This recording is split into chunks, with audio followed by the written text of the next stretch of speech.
This is Mid-Atlantic Women in Agriculture's Wednesday webinar, Enterprise Budgeting. Our presenter today is Shannon Dill, Extension Educator, University of Maryland. A special thank you to our sponsors, Mid-Atlantic Farm Credit. Any downloads mentioned during the presentation can be found at our website. And this presentation has been pre-recorded, so questions can be emailed directly to the presenter. Her email address is provided at the end of the webinar. Thanks so much for listening. And this is part of the Beginning Farmer Success Project. Our website is there for the Extension New Farmer. It was a program through USDA NIFA, as well as we have a lot of these materials posted through the Farm Business Planning Workbook that we teach off of. Here on the right-hand side, you can download the file, Enterprise Budgeting. If you'd like, you can select on it and download the file. Today we're going to talk a little bit about enterprise budgeting, how to create the budget. I have some examples in here, and then wrap up by talking about how to track some of the costs, because hopefully over time your budgets are going to get better and better as you create them and you go back and fact check and see if those were your true costs. And this is a part of a business plan. When we do the business planning workshops, enterprise analysis and plan is a very, very important part of the overall farm business plan. So an enterprise budget, what it is, it's an organized listing of the estimated income and costs associated with a particular enterprise. And so you'll have put those together. You'll lay out the different income and cost categories, and then hopefully be able to make a very good estimate of what the cost of production is. It will divide those costs and returns for each of the enterprises. So if someone has multiple enterprises on a farm, we do recommend that those are done separately so they can see how each crop is doing with the performance of each one. It'll help determine the productivity of enterprise and really if a business should continue or change that enterprise. And so if I have a new producer come in or someone that's looking at something, enterprise budgets are one of the first things we go to and talk about. We talk about what is it going to cost you to produce it, and then we talk about where are you going to market this product. So the first thing I look at when I look at an enterprise budget, what crop is it, and then what unit is it based on? I would say in general most enterprise budgets are based on a per acre basis, but I have seen them depending on the enterprise by per bushel, per ton, and so you want to look at what that unit is that they're growing it. And the sections again include income, expenses, and profit. So the main reason for writing these and putting these together is to determine the profitability of one enterprise versus another. For marketing purposes, it really helps you understand the break-even costs and pricing points for that enterprise. So without knowing the true cost of your crop, how would you ever set a price to know whether you're covering your costs or not? It helps, especially new growers, understand the input structure. So how much time, how much labor is it going to take? What are your chemical inputs? What are your fixed costs, your equipment inputs? What are those costs associated with that? It will help plan crop rotation schedules and maybe a product mix. So over time, you may realize that perhaps one enterprise, it's not as profitable as another. So maybe you make decisions to change that crop rotation or mix. Again, it helps itemize the income received. It lists your inputs and production practices. And I will say that when you are searching and looking for those, you know, if you're no-tilling versus conventional tilling or doing some different alternative production practices, every enterprise is going to be very different. And I will say that when I show sample enterprise budgets, especially to people who know what their costs are, the first thing I say is, that's not my cost. Well, it really enterprise budgets are very individualized by farm, by production practice, by enterprise. It'll help you evaluate the efficiency of a farm enterprise. It helps you estimate the benefits and costs for major changes in a production practice or production unit. It really gives you a total farm plan. It will help you support applications for credit, and we realize that the lending environment is very different now, so having an enterprise budget, and it will help you create, and doing some case studies on this business plan, having an enterprise budget will help you create a cash flow statement, a projected cash flow statement. Without having some type of enterprise budget, I don't know how that you could ever create a cash flow, a projected cash flow.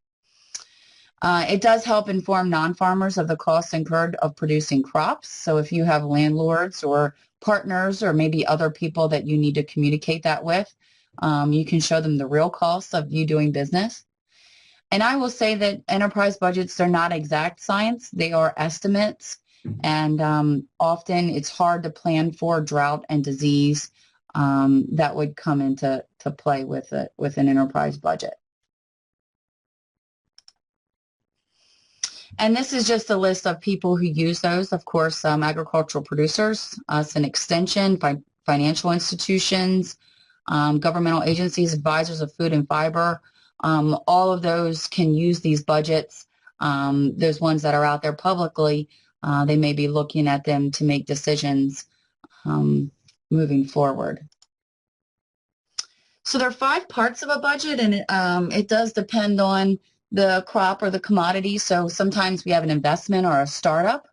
On our annual crops, we don't have that section as much, but an example would be our vineyard or our grape budgets. We have an establishment budget. I've seen that done as well in, say, hay and pasture, where you have a perennial crop, something that you're growing year after year. You may have an establishment budget because we realize that year of establishment, year 1 or 2, would have different costs associated than just maintenance. So sometimes you'll have an investment or startup. Gross income, so that's all of your receipts coming in, your variable costs, fixed costs, and then net income. And this is a little bit dated, but I did like the way this was broken up. And again, every budget from different places looks different. This is one on cost of corn per acre. So income, you can see how they broke down the costs. They've got variable and fixed, which we'll talk about. And then it's net income. And then I like down bottom, there's some decision tools here where you can look and say, what if yields change or differ? And so we'll show in some of the other examples too how you can create some decision tools and really decide that, you know, if I have a poor yield and I get a poor price, I'm going to be possibly in the negative per acre. So that is, again, very helpful when making cropping decisions and using those enterprise budgets. So some budget suggestions is you definitely, when you're creating these, you should be prepared with specific objectives in mind. So thinking about soil types, thinking about the management, again, your production practices that you have. Are you establishing? Is this a perennial crop? Are you going to need to do some soil amendments that are going to change the costs? Are you going to need to do fencing for livestock? Some of those are going to change and make your budgets very specific. Receipts and costs, they can be often difficult to estimate, and you know, there's numerous and variable ones in there. And for me in extension, I always try to have a column that says your estimates, so people realize that they shouldn't be going just by the numbers that I have reported, but that they should be calling and getting their own estimates of product costs, whether it's fertilizer, whether it's soil testing, whether it's equipment or machinery. Often in extension, ones that you'll see, we use custom rates. And those are great for us when we're putting these together, because we can say, well, an acre of combining costs $32.58. However, that may not be a true cost for a farm that has a combine payment or for fuel or labor. So again, having your estimates is important. It should contain receipts of every product and by the product. So perhaps you're using corn and you use the stalks for feed, or you're doing wheat and you're baling the straw. You could use receipts for those two ways. Specialty crops, the case study that we're working on now, we actually have a retail price and a wholesale price, because we realized that you would be pricing those differently. It's the same product, but depending on the consumer, you might price it differently. And that the prices should reflect market values and the productivity of enterprise resources. So, looking again at labor and equipment, using that market value.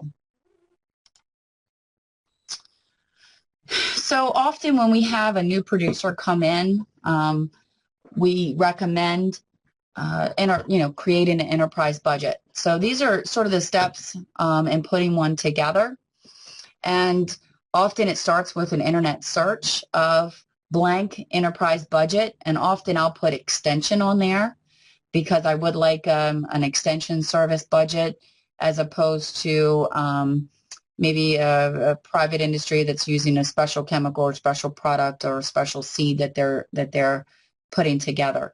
And I try often to look at the area and geographic location, because often soil types may be more similar or production practices may be more similar. I often will, again, reiterate, these will not be your numbers when I work with a producer, but they will be a very good guide to you, especially in the categories of inputs. Like fertilizer. Oh, I didn't think about packing boxes, or, a lot of times people think of just in the ground costs, but not the harvest costs. So maybe they need to purchase lugs if they've got grapes, or containers if they're, or wholesale containers. So often those searches, you can identify different line items that maybe you weren't thinking of. The next thing to do, and also I did want to mention, in an internet search, I have found consistency and inconsistencies in budgets, and I will say that some of your common crops, something that maybe is more universal, such as field corn or dairy cows, those budgets are probably more consistent over farm by farm by farm. As you look at more specialty crops or specialty practices, organic, those maybe aren't as universal. So I think something like field corn, we could probably say this would be a pricing that would be for most farms. I think as you look at more specialty crops, and if you find those, you're going to really need to be more diligent looking at at those budgets that you find, because they're probably not going to be as consistent. So once we do that search and we look at that, we determine your unit. And we've done these on a per acre basis. We've done these on a half acre basis. We've done this in a per greenhouse. I've seen it done in square footage. So you really need to determine what your unit is.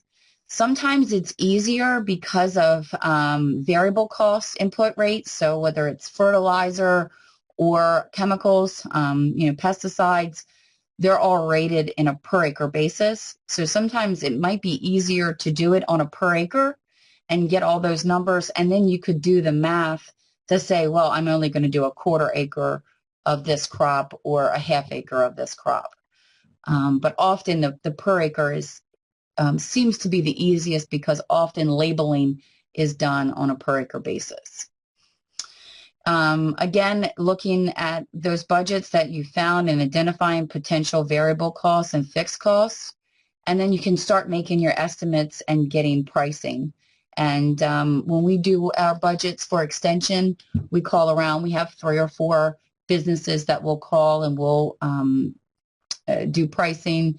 The internet now makes pricing very easy. You can go online and look at what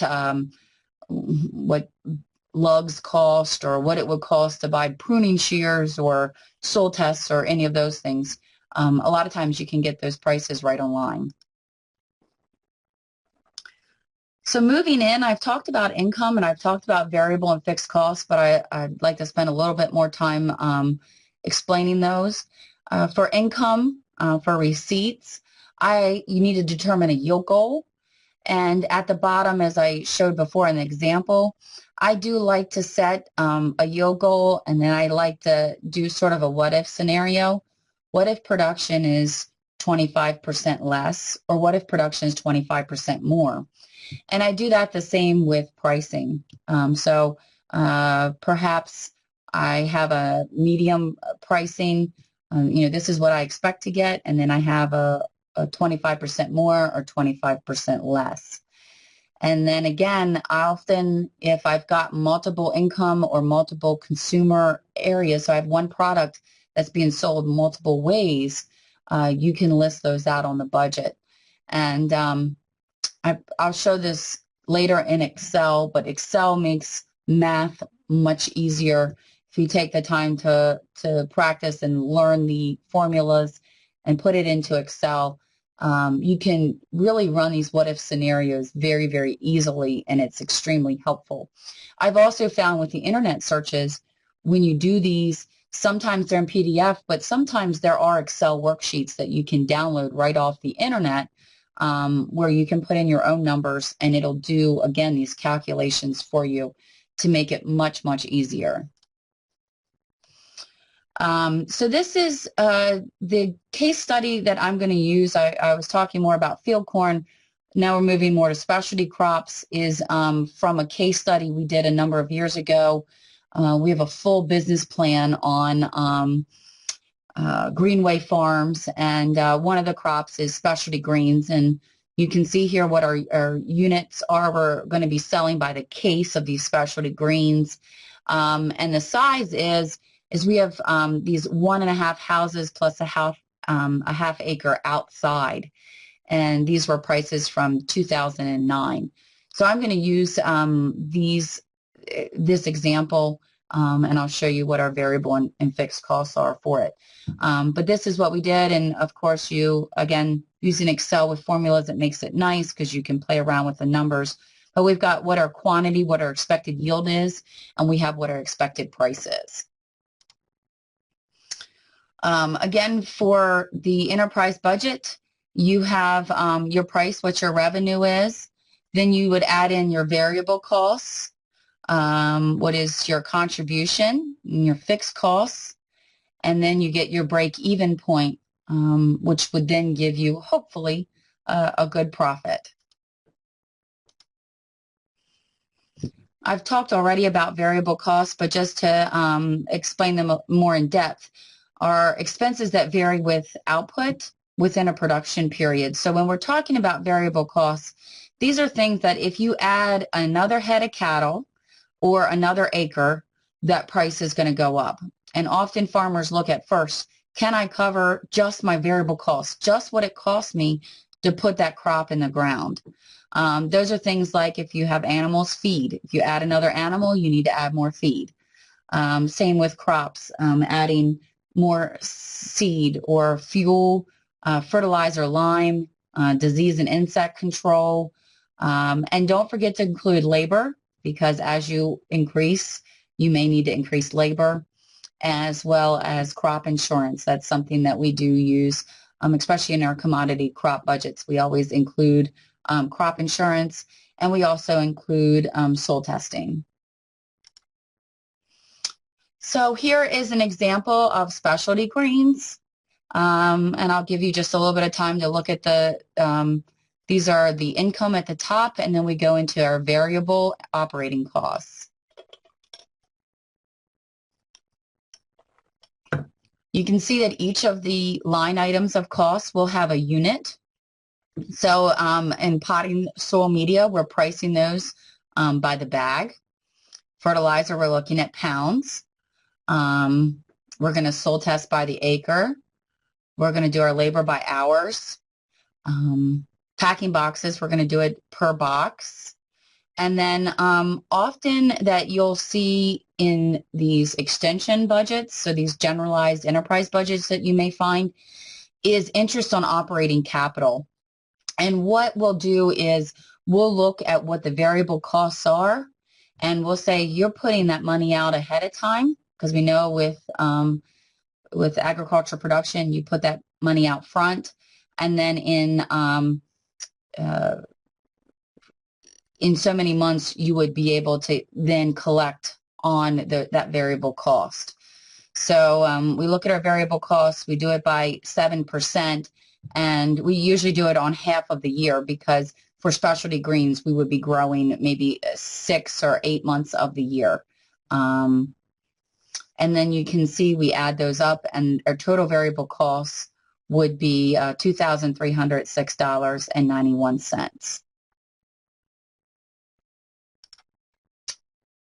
Moving into the fixed costs, and this is something, again, often in extension we use custom rates, because everybody's fixed costs are a little bit different. These are the costs that you owe regardless of the crop or not. And they don't vary with output. So regardless of whether you plant a crop or have the cattle, you have that building cost, you have that machinery cost, or that equipment or tractor payment or house payment or field payment. You pay taxes, you have your insurance, your mortgage, your interest. All of those things are fixed costs, and they're incurred whether you increase your production or not. At times they can be difficult to estimate. They do need to be allocated over each enterprise. So if I have a tractor and I'm using it for 4 different crops, it sure wouldn't be fair to raspberries just to charge the tractor to raspberries when I'm using it across all 3 crops.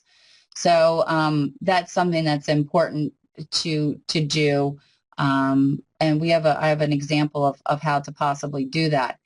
It varies so much farm to farm and production unit by production unit because of the size. Do you buy new equipment? Did you buy used equipment? What equipment did you need? How much land do you have?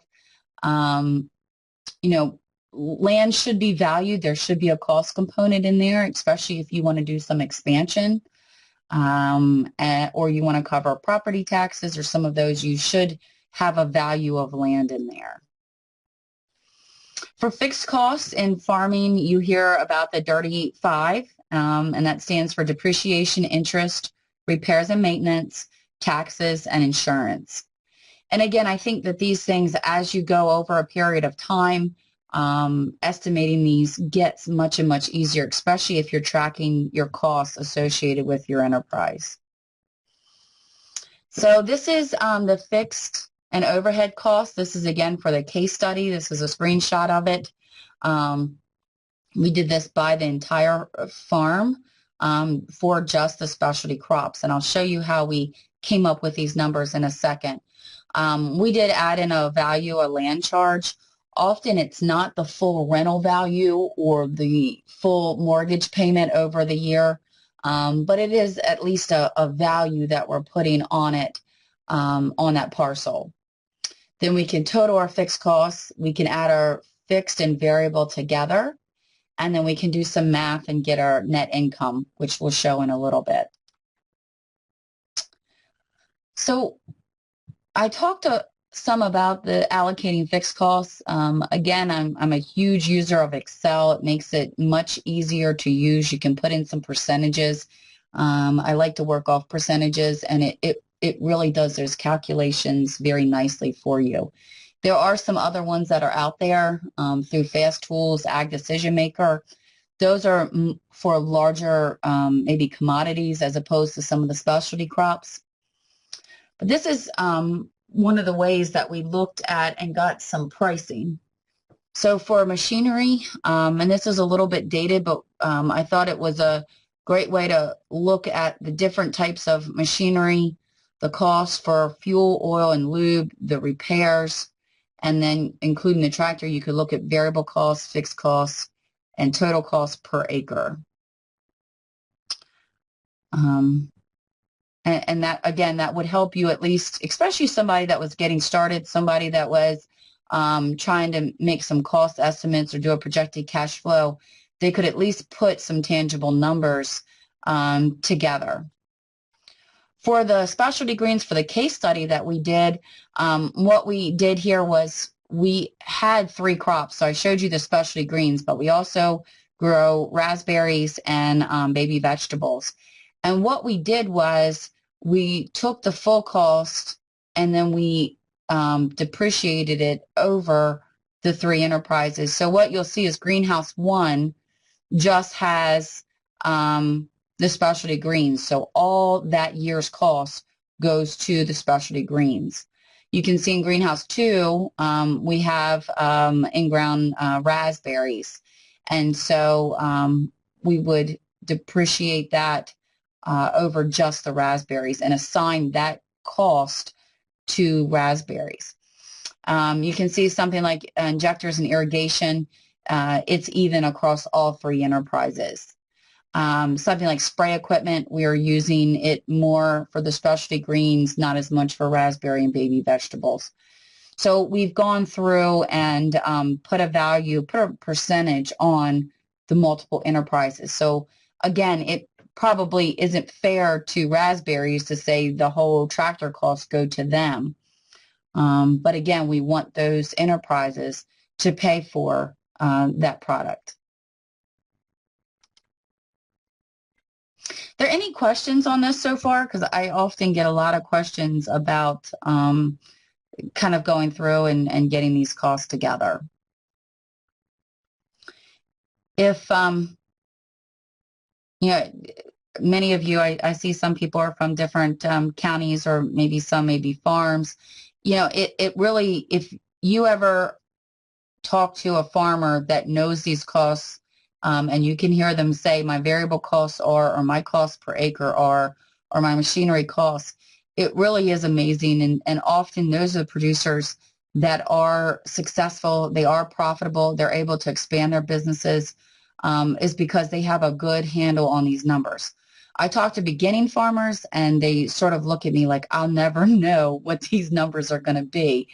But again, I think that tracking these over time, that setting some prices and then tracking them over time will help make these numbers better, and it will help make farms profitable and knowledgeable of their costs in the long run. And we all know how much equipment and land costs now, and even inputs, you know, fertilizer and seed has gotten so expensive.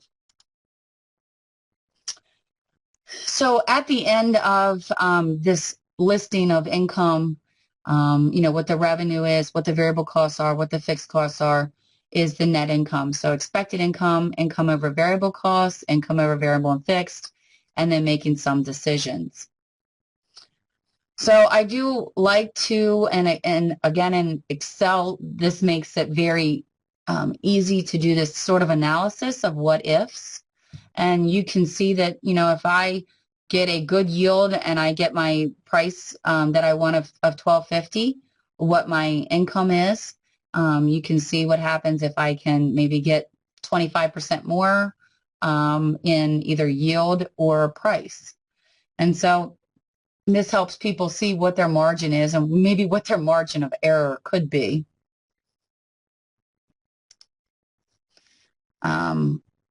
And again, I'm going to go through, I'm just showing this again because we are going to use this example, and I'm going to use these numbers that are bold here, because once you get an enterprise budget together and you're comfortable with the numbers, all of a sudden you can do some really cool ratios and numbers and be able to do some projections. So here's what our cases are. Here's what our variable costs are. Here's what our fixed costs are and our net income. So we can do a break-even analysis.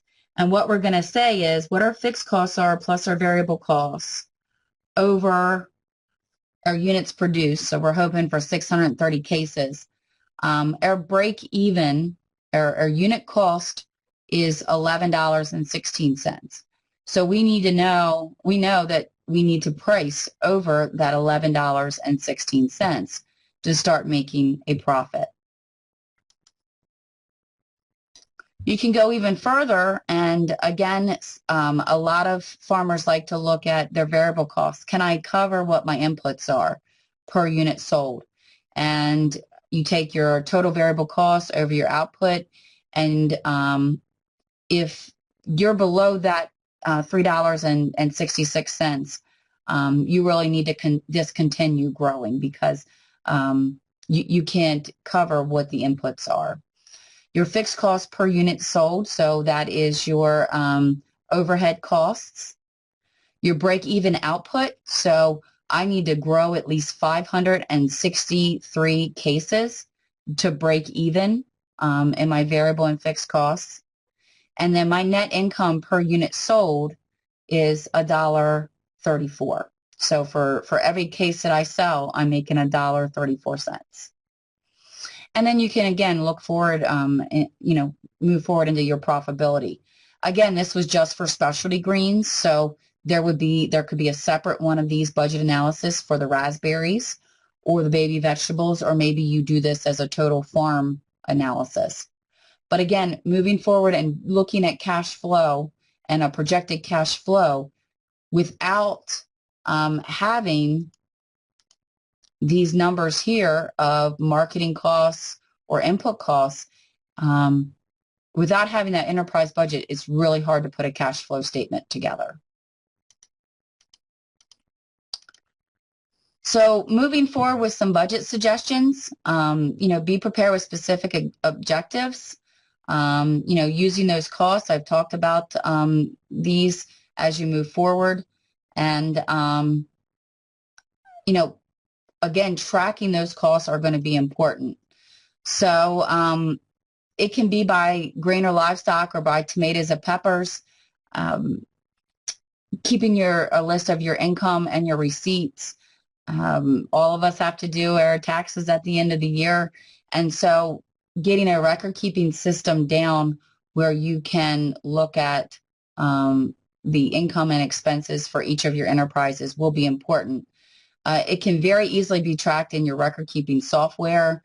QuickBooks can do some things. Excel can do some things where you can label those as different costs and then allocate them over enterprise. It's maybe not as fun as looking through the seed catalog and picking out your new varieties for next year, or going to the big sale every year and looking at livestock, the big auction every year and looking at livestock or equipment. But again, tracking these costs over time, you begin to understand more and more exactly what your costs are, exactly what your production potential is. This is a screenshot of QuickBooks. This is from 04. I have updated, actually just recently I've got the new 15, and if you look at, I have a producer I was working with that went to online QuickBooks. It looks very, very different. But these software systems, whether it's QuickBooks or Quicken or even Excel, are a great way to track your enterprises. You can either do that through the accounts area, or you can classify. You can do a class list, and you can do those. I know farmers that do these by commodity, or they do these by farm, so they can track different income and costs. This is an example of a chart of accounts in QuickBooks. It can pre-populate that. They have a farming and ranching section, chart of accounts, and it'll pre-populate it for you, and then you can go in and tweak your chart of accounts as you need it. So a livestock farmer may not need seed costs or something else that they're, commodity payments, whereas seed or crop farmers may need something separate. So you can go in and definitely tweak these as you need to. So again, Excel is a great way to track these costs. And there's lots of online tutorials on how to use Excel. There's community college classes on how to use Excel, but they're very, very helpful. And you can download many templates out there that would help track or have the formulas already in them. So maybe you're not starting from scratch. Maybe you have a little bit of Excel knowledge. You're not starting from scratch. You have something that's already created, and then you can tweak it as your farm may need. And again, I mentioned that sometimes this financial and record keeping piece isn't always the most fun to sit down and do, but if you're looking at lending potential, if you're looking at doing a cash flow, I talked about projected cash flow. You should always at the end of the year do an actual cash flow so you can do a comparison. So you can say, I thought my seed costs were going to be this much, but it was actually this much. And if you can do that comparison year after year, your numbers will get better, hopefully. So there's some links on here. I mentioned the case studies, the website at the top, the Maryland Rural Enterprise Development Center.